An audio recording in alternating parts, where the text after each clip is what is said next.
Oklahoma is playing South Dakota this weekend. Now in my first video, I went over the magic that was the 1981 Sun Bowl, since the Sooners' opponent that following Sunday was Houston. Unfortunately, OU has never played South Dakota, North Dakota, or Dakota Johnson. Jeez. They've played Kingfisher College 22 times. You'd think they'd play one of the states in the union. You can watch the game for the low price of $54.99 on the Soonersports.tv app. Or you can pair it with an annual subscription for an even larger bargain of $99.99. So I found myself wondering about what kind of video I should do this week. And then it hit me. I think it's time to highlight something that's very near and dear to Sooner fans' hearts. No, I'm not talking about blaming Mike Stoops for my wife leaving me. I'm talking about forgiving one of the best players in Oklahoma history. And wouldn't you know it, he's from South Dakota. I'm just kidding, it's actually... Now, Josh has done quite nice, actually, since being fired by Bob Stoops in 2015. Speaking of Bob, I'm sure that was a tough decision to make, firing the guy who helped win you your only national title in 16 seasons. But changes had to be made. 2014 was the worst season of Sooner football since John Blake. Offensively, OU was never able to gain momentum and improve since Josh was offered the play calling job in 2011. And let's not forget that Josh could never coach the secondary to make plays, or coach the defensive line to play up to their ability, or coach the linebackers to tackle. Yep, Bob had to let go of the sole reason that had been plaguing the Sooners for the previous few seasons. As a result, Josh hasn't spoken to Bob or Oklahoma since his dismissal. But years have passed, times have changed.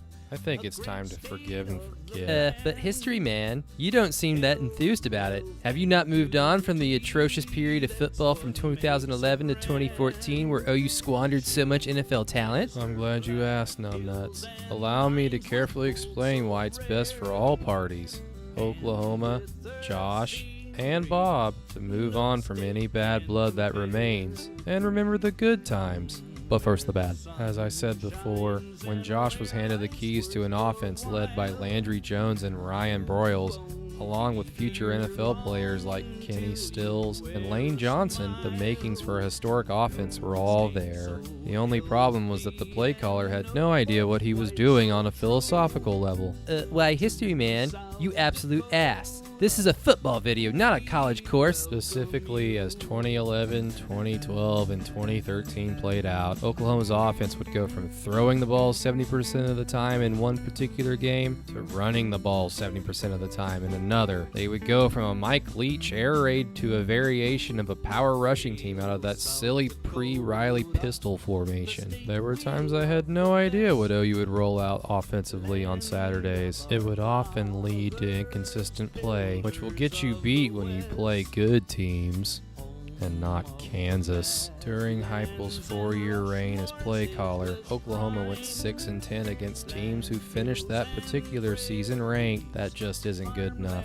And then add to the fact that Josh was supposed to be a great developer of quarterback talent. As a grad assistant, he helped a post-knee explosion Jason White grow as a pocket passer. As an assistant, he helped turn a skinny golfer into a Heisman Trophy winner and a #1 overall pick. And then he helped Landry find confidence after being thrown into a fire filled with 30-year-old Mormon college football players. But then, with more coaching responsibility bestowed upon him, perhaps too soon some would say, it took away from his ability to coach quarterbacks, which caused Landry to stagnate, which caused Trevor Knight to be inconsistent at best, which caused Blake Bell to be misused. These factors led to Heupel's inconsistent offenses as well as Oklahoma's slip in dominance during this time. And with that, Heupel was shown the door. Bob hired Lincoln Riley and kept his brother on, and Josh eventually landed at UCF, where he enjoys great success. Ask Josh and he'll tell you that he needed to leave OU. Everything worked out like it was supposed to, blah blah blah, so let's hurry to the good. There's not much to say. Josh helped lead OU to a national title. He gave hope to a fan base starving for any type of fortune. He led the Sooners through Red October.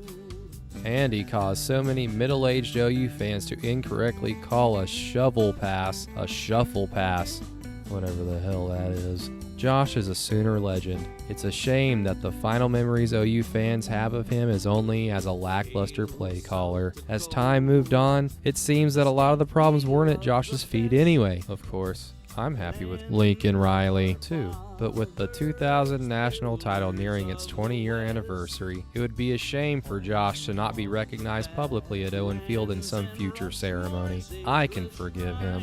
Maybe you can, too. But oh my God, how do you call an out route on the far side of the field on your own goal line?